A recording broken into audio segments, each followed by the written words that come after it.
Okay, so energy resources are just that, they're resources. So we have looked at a number of resources in this class, and when we do so, we talk about where we get them from. So we talked about that, things like drilling and mining and stuff like that.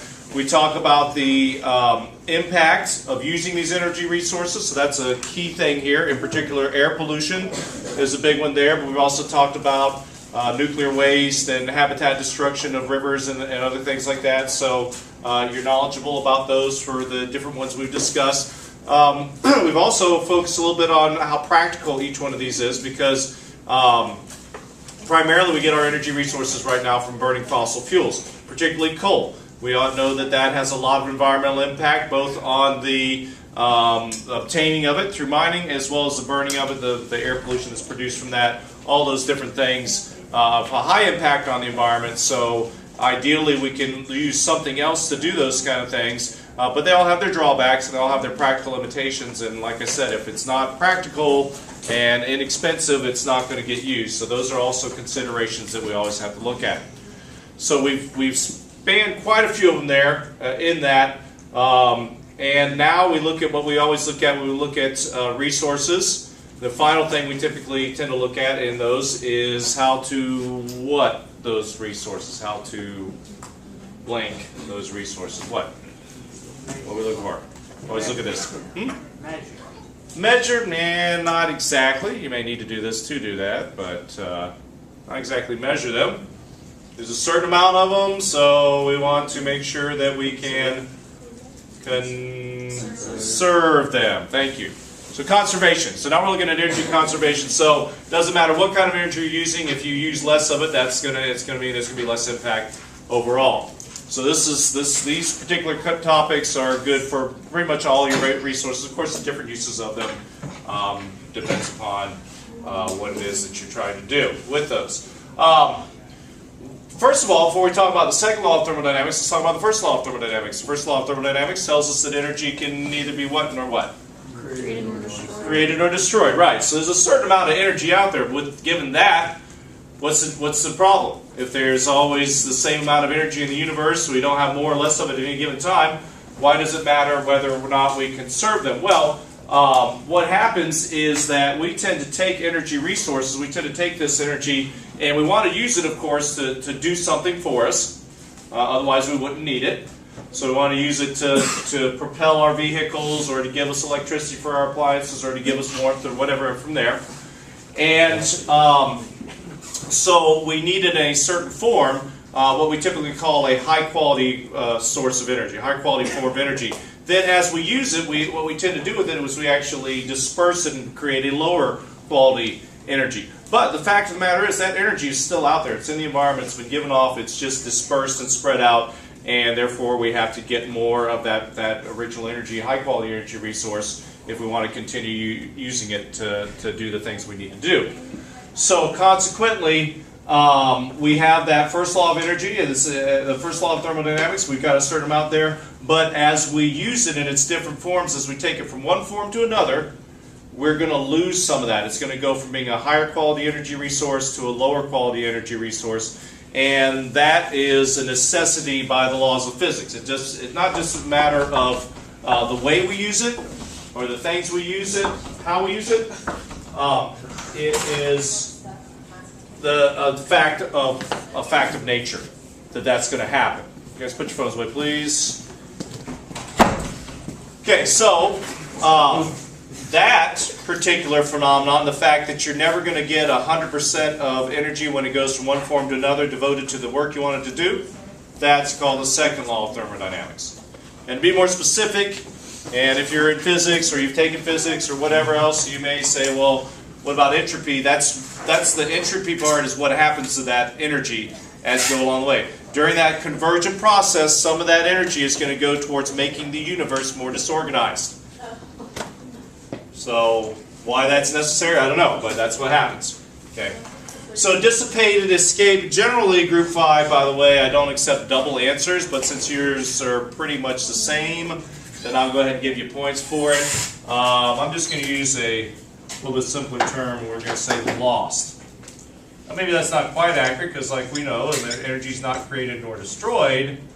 However, as far as it being used for the purpose that we're using it for, to do work, which is what we use the energy for, it's no longer going to be usable to do work with in these cases, that which is lost there. Okay? So, how do we take high quality energy and put it to work? We use machines to do that typically. Okay? How much ends up going from the original energy resource into the work that's being done is known as its efficiency. And the source of energy input is going to be basically the fuel. Okay? It may be potential in the case of chemical energy, like when you put gasoline into your car. And by the way, that's a way to remember it as far as which is input and output. It's easy to get those confused, kind of. Just remember the input one, think that you put gasoline into your car. So that's input. So that's when you put it into a machine, or when you plug in your refrigerator, you have an electrical input into that refrigerator. And how well it does the job it's going to do, that's the work that it's done, is its output. Okay? So in the case of an automobile, that output is going to be how much mass was moved over a particular distance. Okay? And in this example, if you had 1,000 watts of gasoline, I don't know how much that would be in kilograms or gallons or liters or whatever, but if you have a certain amount of gasoline and when you burn it, it produces a certain amount of work that it gets done, in this case 250 watts of energy, or if work is done, then that engine is 25% efficient. The whole car as a vehicle, as a machine, is 25% efficient. So it's your output, your work that's done, over your input, and then divide, make it a percentage. 250 divided by 1,000 times 100 is 25%, right? Okay, so our law of thermodynamics says it will always be, it'll never be more than what amount here, as far as the output. The first law of thermodynamics says it'll never be more than what? 100%. Yeah, you can't create energy, so you're not going to get more energy that comes out of your machine than you put into it. You're not going to get more work out of it than you put into it. Okay, the second law of thermodynamics actually tells us that it's going to be what than 100? Less than? It's always going to be less than 100%. So if you do one of these problems, if for example you did this, you flipped it around, you ended up with having 250%, which is what you would get if you did, no, you get 400%, sorry. But if you divided 250 into 1,000, you would end up getting 400%. That's not possible. That's not physically possible, so you know that's the wrong answer. Okay, so whenever you do this, you will get a value that's not only less than, it's like going to be less than 100% when you work this out. Okay? So that's a fact of life. All right. Any questions about energy efficiency? Second law of thermodynamics? That good stuff? Okay.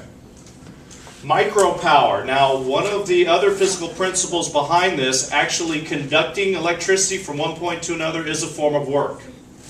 Okay? And there are no perfect conductors, even though you have superconductors that operate, that they have to use special metals and stuff. They still are going to be less than 100% efficient. That means that they're going to have a certain amount of resistance, and that resistance is determined by how far it goes. Okay, so when it comes to electrical power transmission, going from a source of electricity to where it's going to be used, distance matters, and as you go along that distance, you're going to lose power along the way. You want to write this into your notes. That's known as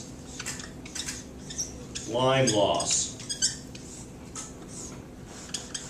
Okay, the energy that's lost when you transmit something through a conductor as you go along. So this is a common hurdle in energy resource management, because there are a lot of areas where there's an abundance of energy. In the desert, for example, there's abundance of solar energy available. In certain areas, valleys or ridge lines or other kinds of areas, there's an abundant amount of wind energy that's available.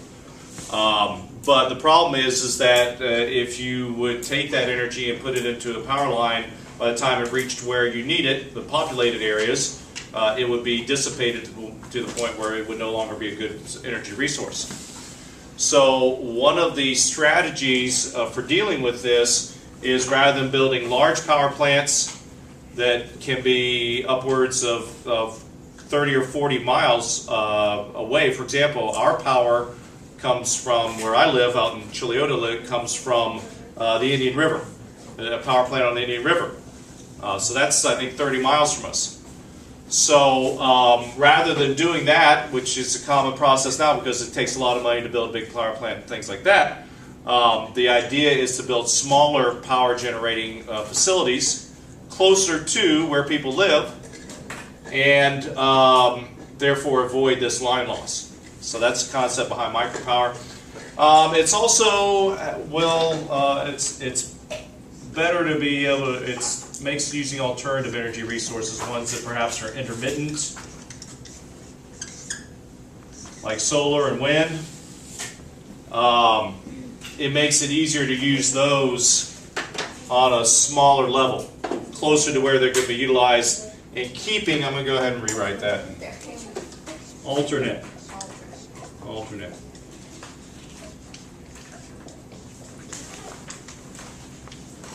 It makes it easier to utilize those because a lot of times with these smaller micropower plants, you stay connected to the grid and you have a backup. So maybe with every housing development that you put in an acre of solar panels, or you put in a wind turbine. You know, devote that area to that. You know, so that's along the ideas of the micropower. That does not mean that, like I said, that does not mean you don't have connection to a more conventional energy resource, but it does mean that you're using a lot of the energy from there. You're using it directly. You're having less line loss, and therefore they can get most of their energy from these wind or solar panels, and then on the off times or at night, etc., they can get some off of the grid, and therefore puts less of an impact on the grid. Any questions? Energy efficiency or micropower? Okay, thank you.